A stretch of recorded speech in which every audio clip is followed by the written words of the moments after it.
मानगढ़ धाम पर सियासत गरमा चुकी है। इस पर चर्चा करते हैं। तमाम खास मेहमान हमारे साथ जुड़ चुके हैं। मेहमानों का तारुफ आपसे करा दूं। वीरेंद्र शर्मा बीजेपी प्रवक्ता हैं, गोविंद पटेल कांग्रेस प्रवक्ता हैं और साथ ही हमारे साथ एसपी मित्तल वरिष्ठ पत्रकार के तौर पर जुड़े हैं, चंद्रशेखर शर्मा इतिहासकार हैं। सबसे पहले शुरुआत हम करते हैं हमारे बीजेपी प्रवक्ता वीरेंद्र शर्मा जी से। वीरेंद्र जी, 2022 में वादा किया गया था इसे राष्ट्रीय स्मारक घोषित करने का, मानगढ़ धाम को, उसमें विकास भी किया गया, लेकिन ऐसा क्यों हुआ कि अब इतने साल बाद, जब लोगों की उम्मीदें आप लोगों से जुड़ी, आदिवासी समाज ने समर्थन भी दिया, चुनाव में तो बहुत सारी बातें की गई थी, अब फिर अचानक से जो बैकआउट किया गया है, ये तो वही वाली बात हुई, वादा है वादा तो टूट जाता है। देखिए चारुल जी, यहाँ पे वरिष्ठ इतिहासकार भी बैठे हैं और वरिष्ठ विशेषज्ञ पत्रकार विशेषज्ञ एसपी मित्तल साहब भी बैठे हैं। और आपने भी कहा कि ये वादा किया गया था। जूली साहब की एक बाइट सुन लेते आप तो ये नहीं कहते कि राष्ट्रीय स्मारक का वादा किया था। एक ही बात भारतीय जनता पार्टी ने कही थी कि उसे आदिवासियों का एक डेस्टिनेशन बनाएंगे, ट्राइबल डेस्टिनेशन के रूप में उस क्षेत्र को बनाएंगे और उसके लिए भारतीय जनता पार्टी की सरकार का संकल्प भी है। 2024 में भजनलाल जी की सरकार ने आए थे और उन्होंने 300 करोड़ बांसवाड़ा का में बजट अपने प्रावधान संबोधन किया। के दौरान पूरी ये बात कहा था सुनिए कि इसका विकास भी किया जाएगा, याद है आपको जी? तो और उसी विकास के अनुरूप 300 करोड़ के बजट प्रावधान भजनलाल जी की सरकार ने किया है और ट्राइबल टूरिस्ट सर्किट भी बनाने का कार्य भजनलाल जी की सरकार कर रही है। लेकिन कुछ लोग हैं जो राजनीति उसी प्रकार करना चाहते हैं जैसे आजादी के आंदोलन के समय भी उन्होंने राजनीति की। कैसे की? जब इतिहास लिखा गया कि आजादी के आंदोलन में किस किस ने भूमिका निभाई, तो उस इतिहास में आदिवासियों को हटा दिया गया था। और वो इतिहास लिखने वाले कौन थे? वो कांग्रेस थी। 1913 का वह घटना जिसका कहीं जिक्र नहीं था इतिहास में, और जलियांवाला बाग के लिए तो इन्होंने मोतीलाल नेहरू की अध्यक्षता में कमेटी गठित कर दी, लेकिन आदिवासियों के लिए कांग्रेस ने उस समय कुछ नहीं किया। यह मानगढ़ धाम जब पहचान में आया राष्ट्रीय स्तर पर, जब इसे जाना गया, जब गुजरात के मुख्यमंत्री के रूप में पहली बार नरेंद्र मोदी वहां गए और उसके बाद पहली बार कोई ऐसा प्रधानमंत्री नरेंद्र मोदी के रूप में था जो उस धाम पर गया। कांग्रेस आज बड़ी बड़ी बातें कर रही है, बड़ी बड़ी राजनीति करती है, लेकिन वो क्यों नहीं बताती कि उनके समय में इस धाम के विकास के लिए क्या किए। अब समझिए, भारतीय जनता पार्टी की सरकार आने के बाद आदिवासियों के कल्याण के लिए, आदिवासियों का इतिहास आम जन जाने, उसके लिए जितने पैनोरमाओं का वीरेंद्र शर्मा जी, चाहे एक चीज योजना हो, क्या भाजपा ने विद्यालय की एक क्लियर कट जवाब, क्या भाजपा ने कभी मानगढ़ धाम को, क्या कभी भी मानगढ़ धाम के लिए घोषणा नहीं की थी? मैं आपसे एक बार क्लियर कट अगर जानना चाहूं तो, राष्ट्रीय स्मारक बनाने की कभी नहीं कही थी? देखिए चारुल जी, मैं पुनः कह रहा हूं, हमने वादा किया। हाँ पारुल जी, पूरी बात सुनिएगा। हमने वादा किया था कि उसे एक ट्राइबल डेस्टिनेशन बनाएंगे और उसी के अनुरूप कार्य करें। 300 करोड़ का बजटीय प्रावधान हमने उसके लिए किया। मैं 300 करोड़ वाली बात समझ रही हूँ। मैं आपसे ये पूछ रही हूँ, राष्ट्रीय स्मारक बनाने की बात भाजपा ने कभी कही थी या नहीं कही थी? बिल्कुल नहीं कही, राष्ट्रीय स्मारक की बात कभी नहीं कही। गोविंद पटेल जी बताइए, क्या कहेंगे?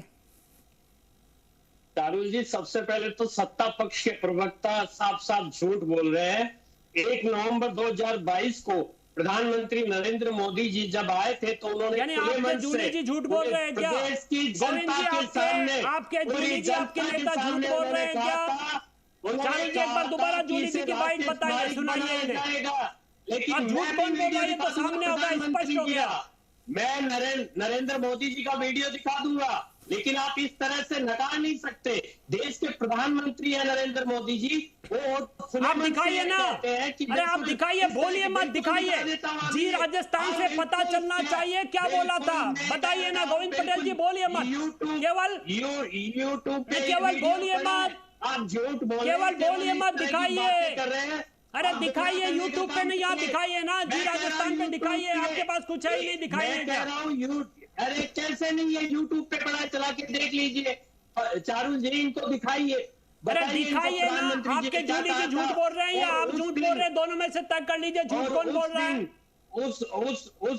उस दिन वहीं पे अशोक गहलोत जी भी मौजूद थे, लेकिन ये सरकार सिर्फ आदिवासियों का इस्तेमाल करने का काम ये सरकार ने किया है। और आज जब ये बात आई तो सरकार पल्ला झाड़ने का काम कर रही है। और शर्म आनी चाहिए आपको कि आप अपनी गलतियां छुपाने के लिए कांग्रेस पे आरोप लगा रहे हैं, कांग्रेस को इस तरह से कह रहे हैं कि कांग्रेस ने ये नहीं किया, वो नहीं किया। कांग्रेस ने कार्य ही ऐसे किए, आरोप क्या लगाएंगे? कांग्रेस के कार्य देखो, आपका मुख्यमंत्री कभी गया मानगढ़ धाम पे? आपका कोई प्रधानमंत्री गया मानगढ़ धाम पे? आपने आदिवासियों के कल्याण के लिए क्या किया? आपने आदिवासियों का इतिहास क्यों छुपाए रखा? बताइए, बताइए हिंदुस्तान की जनता को कि आपने आदिवासियों के कल्याण के लिए क्या किया? देश के प्रधानमंत्री ने खुले मन से कहा, शर्म आनी चाहिए आपको। आज आप झूठ बोल रहे हैं, कांग्रेस को कह रहे हैं कि राजनीतिक रोटियां सेक रहे हैं। ये प्रदेश की जनता और देश की जनता है ना सामने, या तो आप झूठ। ठीक है, मैं एक बार एसपी मित्तल जी कुछ कहना चाह रहे हैं। मित्तल जी कहिए। देखिए चारुल, मेरा ये कहना है कि इसमें कोई दो राय नहीं है कि राजस्थान के मानगढ़ धाम का बहुत आदिवासी उसमें बहुत महत्व है, और एक तरह से ये एक धार्मिक स्थल है, उनके आस्था का केंद्र है मानगढ़ धाम। लेकिन जहां तक जो बहस का भी मुद्दा आ रहा है कि क्या भारतीय जनता पार्टी ने कभी ये मांग की या कभी ये क्या घोषणा करी कि इसको राष्ट्रीय स्मारक घोषित किया जाएगा। देखिए, मेरा ऐसा मानना है कि भारतीय जनता पार्टी अक्सर इस बात को कहती है कि आजादी के आंदोलन में आदिवासियों का बहुत महत्वपूर्ण भूमिका रही है। तो यदि उस दृष्टि से हम देखें तो मैं एक उदाहरण यह रखना चाहता हूं कि जो राष्ट्रीय स्मारक प्राधिकरण बना हुआ है, और ये 6 जुलाई 2022 की बात है, तब क्या नाम से इस प्राधिकरण के जो अध्यक्ष थे वो तरुण विजय थे, जैसा मीडिया में आया भी है। उन्होंने ये मांग की थी कि मानगढ़ धाम को राष्ट्रीय स्मारक घोषित किया जाए, ये मांग की गई थी। जहां तक प्रधानमंत्री के बात का हवाला देके कहा जा रहा है कि जब वो नवंबर 22 में यहाँ आए मानगढ़ धाम में, तब उन्होंने इसको कहा था राष्ट्रीय स्मारक घोषित किया जाएगा। ऐसा नहीं था। तो जानकारी है उसके मुताबिक तब उन्होंने ये कहा था कि राजस्थान, मध्य प्रदेश, गुजरात और महाराष्ट्र के जो मुख्यमंत्री हैं वो मिलकर एक कार्य योजना बनाए, और वो योजना जो है वो केंद्र सरकार को भेजी जाए, तो इसके विकास के लिए क्या नाम से बात की जाएगी। मेरा महत्वपूर्ण सवाल यह है कि ये बात 2022 की है, और तब भी क्या नाम से नरेंद्र मोदी प्रधानमंत्री थे, और आज भी नरेंद्र मोदी प्रधानमंत्री हैं, और इन चारों राज्यों के अंदर भारतीय जनता पार्टी है। क्या प्रधानमंत्री ने जो आह्वान किया था उसके मुताबिक इन चारों राज्यों के मुख्यमंत्रियों ने मानगढ़ धाम के विकास के लिए कोई कार्य योजना बनाई? सबसे महत्वपूर्ण सवाल ये है।